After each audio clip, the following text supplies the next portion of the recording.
Fermín López Marín, est-ce un crack? Est-ce un génie?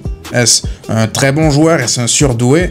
Peut-être que Fermín López a un peu de tout ça. À titre personnel, c'est l'un de mes joueurs préférés au Barça, et ce depuis son éclosion, on va dire, sous Xavi. Fermín López est un joueur à part, un joueur différentiel, mais aussi un joueur qui a eu un parcours très particulier, si on le compare en tout cas aux autres joueurs de la Masia, aux autres pépites de la Masia. C'est un joueur qui a eu beaucoup de difficultés à ses débuts. On va en parler plus en détail dans cette vidéo, et je vais vous parler aussi de son importance vis-à-vis de la saison prochaine par rapport aux potentiels arrivées.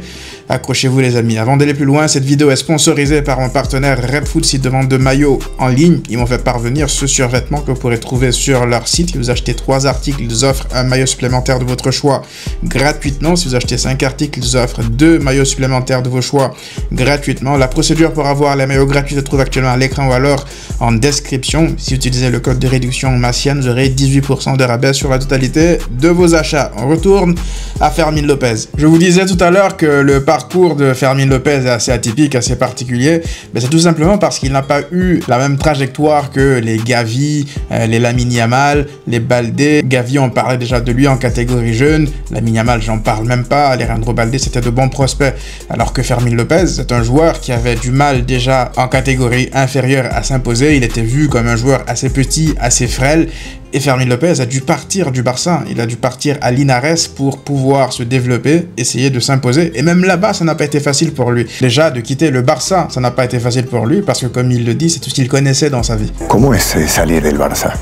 Me jodí porque era mi sueño, yo no había visto otra cosa que no era el Barça. Fermín a donc dû apprendre à la dure, dans des terrains très sales, très compliqués, en 3e, en 4e division avec Linares. Et donc, lorsqu'il arrive là-bas, il n'arrive pas comme un sauveur, comme le petit génie du Barça, il arrive comme un mec qui n'a pas pu s'imposer à Barcelone, qui essaie de se faire les dents dans un club de division inférieure, avec un standing inférieur. Et Fermín López, ça n'a pas été facile pour lui, comme je vous l'ai dit tout à l'heure, parce qu'il arrive avec des difficultés, encore une fois, à s'imposer physiquement. J'ai regardé un de ses documentaires où il disait qu'il était tellement au fond du trou au bout d'un an à Linares qu'il n'arrivait même plus à faire une passe simple à son coéquipier qui était à 5 mètres de lui. Le mental était atteint, il se disait qu'il n'allait pas réussir dans le foot, mais il n'a rien lâché. De fil en aiguille, il est revenu à son niveau, mentalement il a commencé à se remettre à l'endroit, son coach aussi à l'époque lui faisait confiance, et le talent, puisqu'il l'a, il a fini par le montrer sur le terrain. Et là, Fermín López a enchaîné les matchs, a enchaîné les buts, a enchaîné les passes décisives, a enchaîné les bonnes performances,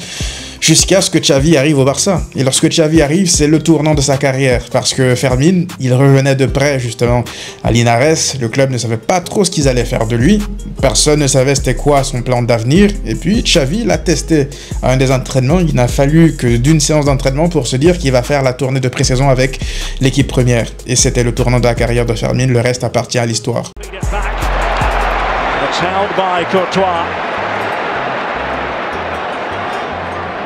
Tchouaméni.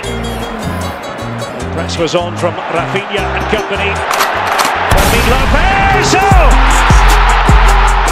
Absolutely magnificent. And that should put the seal on it.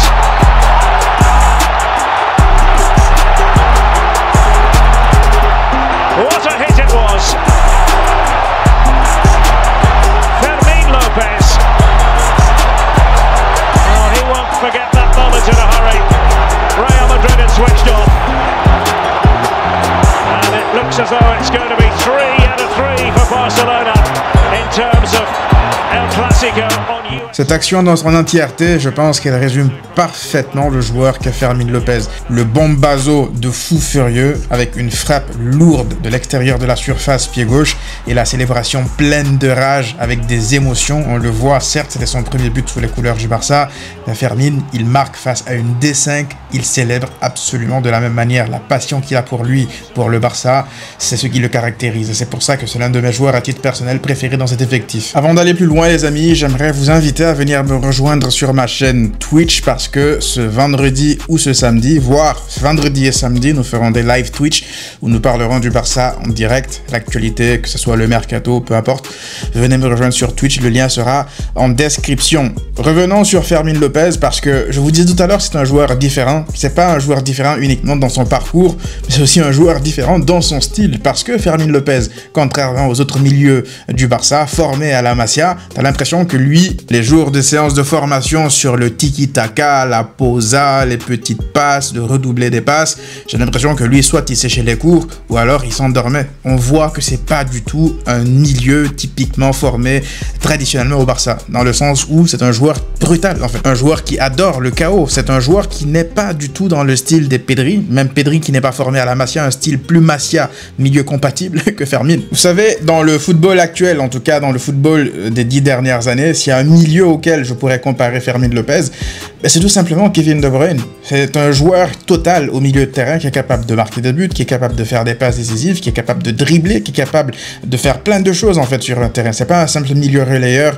ou un simple milieu offensif, c'est un joueur tout terrain. Et Fermin Lopez, je pense que si le Barça ne l'avait pas, son profil aurait manqué au Barça. Parce que tu as besoin d'avoir des profils différents dans un milieu de terrain. Et Fermin t'apporte ceci. Et c'est pour ça d'ailleurs, je pense qu'en termes de concurrence, c'est une très bonne chose que Fermin, que Pedri, que Olmo, que Gavi, que tous les milieux du Barça ne soient pas forcément tous similaires. Parce que ça te crée parfois des embouteillages avec des frustrations, avec des joueurs qui ont moins de temps de jeu, pendant que tu as besoin de les faire jouer selon certains contextes des matchs. Je me suis posé la question en début de vidéo de savoir est-ce un crack? Parce que vous savez, moi, le mot crack, c'est un mot que je n'utilise pas à la légère. Pourquoi? Parce que je pense que c'est un mot qui est assez galvaudé, parce qu'à chaque fois qu'il y a un jeune joueur qui fait 2-3 petites choses, ça y est, on le range dans la catégorie des cracks. Tout le monde utilise le terme crack pour parler de lui.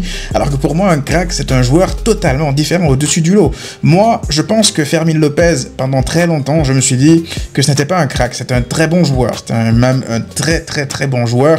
Mais pour dire crack, genre crack pour moi, c'est niveau Lamine Yamal. Vous voyez, c'est niveau Pedri. C'est ce que moi, je considère crack. Cependant, les JO de Fermin ont commencé à semer le doute dans la tête. Assez pour me dire que c'est un crack, je ne suis pas toujours sûr, mais la réalité, c'est que Fermin Lopez, si ce n'est pas un crack, il s'en rapproche quand même, parce que à ce moment-là, lorsque Fermin Lopez il débute cet Euro, t'as l'impression que c'est Fermin Lopez et 10 joueurs autour de lui. Il rencontre quand même des équipes en finale comme la France, avec des Désiré Doué et tout, et c'est lui qui crève l'écran durant toute la compétition. Je pense même qu'il est meilleur buteur à chaque tour de compétition. Il marque, il fait des passes décisives, il est différentiel dans le jeu. C'est à ce moment-là que j'ai compris ce qu'est réellement Fermin Lopez. Au Barça, sur les 2 dernières saisons, il n'a pas forcément tout le temps été constant, mais sur les fins de saison, il termine souvent en boulet de canon.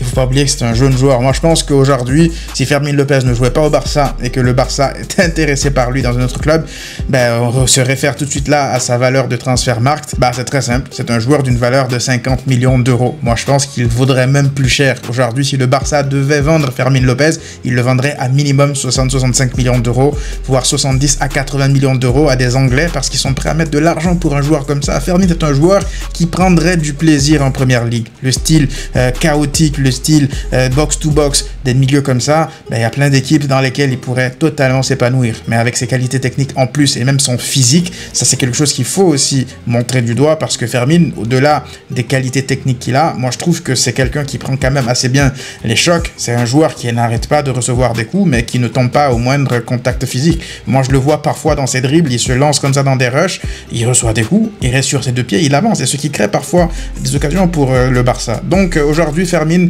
c'est une bénédiction pour le Barça qu'il soit là, qu'il ait ce statut-là. Pourquoi je parle de statut aussi? Parce que Fermin, c'est un joueur de base qui vient de très loin et il sait qu'il est de base au Barça pour occuper un rôle sporadique, un rôle de joueur de rotation. Et jusqu'à maintenant, il le fait très bien. Après, évidemment, lorsqu'on se projette, on parle de la saison à venir. Déjà que cette saison qui vient de s'écouler, l'arrivée de Olmo a fait en sorte qu'il a peut-être beaucoup moins joué, mais ça, je pense que c'est le propre des grands clubs. Aujourd'hui, Fermin Lopez, il ne joue pas à Linares, il joue au Barça. Certes, il a montré de meilleures choses en fin de saison que Dani Olmo, mais faut pas oublier non plus que Dani Olmo a contribué énormément au titre en Liga du Barça. Il n'a pas fait une saison exceptionnelle, certes, mais c'est un joueur qui est beaucoup plus expérimenté que Fermin Lopez. Ça, c'est un fait. Ça ne veut pas dire que Fermin Lopez ne peut pas lui passer devant. Je pense que si Fermin Lopez est meilleur que lui, il devra mériter plus de temps de jeu que Dani Olmo à l'avenir. Maintenant, on parle aussi de Rafinha potentiellement qui sera replacé à un poste de numéro 10, mais ça s'appelle la concurrence, les amis. Moi, je ne pense pas que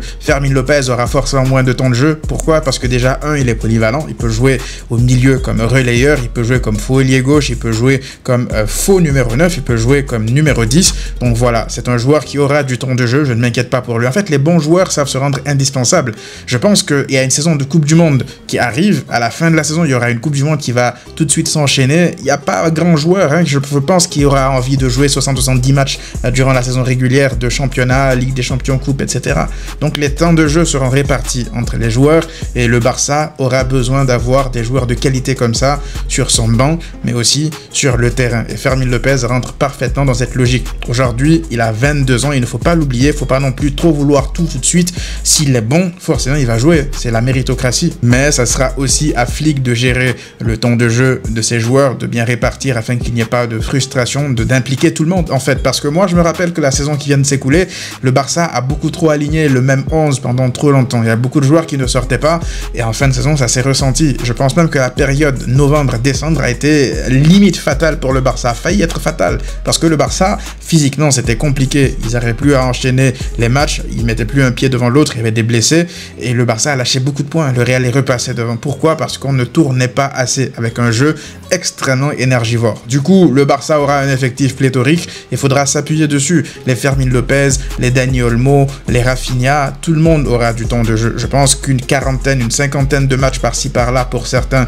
et d'autres, ça pourra totalement le faire. Moi, Fermín Lopez, je le considérerais comme le premier joueur à sortir du banc. Limite mon 12e homme. Ce mec-là qui, à chaque fois qu'il y a quelque chose à boucher par-ci par-là, mais ça sera lui. Et je pense qu'il aura aussi des moments où il sera titulaire, où il aura un impact. Faut pas oublier aussi que Fermín, en fin de saison, ou même quand il rentre en jeu, il est tout le temps super fort. Olmo, de toute façon, on sait qu'il va faire ses 13-14 matchs annuels avant de repartir à l'hôpital, donc forcément que Fermín Lopez aura du temps de jeu, je ne m'inquiète pas pour lui. Moi, ce que je veux juste pointer du doigt, c'est que ça fait quand même plaisir de voir des mecs comme ça qui sortent de l'académie, qui sont différents de ce qui se fait habituellement et qui ont une rage, qui jouent pour l'écusson et qui donnent tout lorsqu'ils sont sur la pelouse. D'une autre manière, Fermín, moi, il me rappelle même Gavi. Donc c'est pour ça que ça me fait limite rire lorsque je vois des rumeurs de transfert. Oui, le Bayern ou X ou Y est intéressé par Fermín. Moi, les Fermín, je le vois un peu comme, je l'ai dit tout à l'heure, comme Gavi, dans le sens où, même s'il y a une offre de 1 milliard qui arrive sur la table demain pour eux, je pense qu'ils sont prêts à accepter un rôle de joueur de rotation au Barça plutôt que d'aller jouer ailleurs parce qu'ils aiment ce club-là. Ces joueurs-là sont les premiers supporters du Barça. Et c'est la raison pour laquelle qu'à chaque fois qu'on va faire appel à eux, que ce soit en sortie de banc ou en étant titulaire, ils vont donner leur 100%, j'ai aucun doute par rapport à ça. Je suis très heureux de vous faire cette vidéo sur Fermín parce que c'est l'un des joueurs que je kiffe le plus dans cet effectif. Il mérite beaucoup plus qu'on parle de lui. C'est un joueur très sous-coté, je trouve. Et voilà. N'oubliez pas de venir me rejoindre sur Twitch pour vendredi ou samedi, on se fera un live. Je vous attends en masse, on discutera tous ensemble là-bas. D'ici là, les amis, prenez tous soin de vous et à très vite.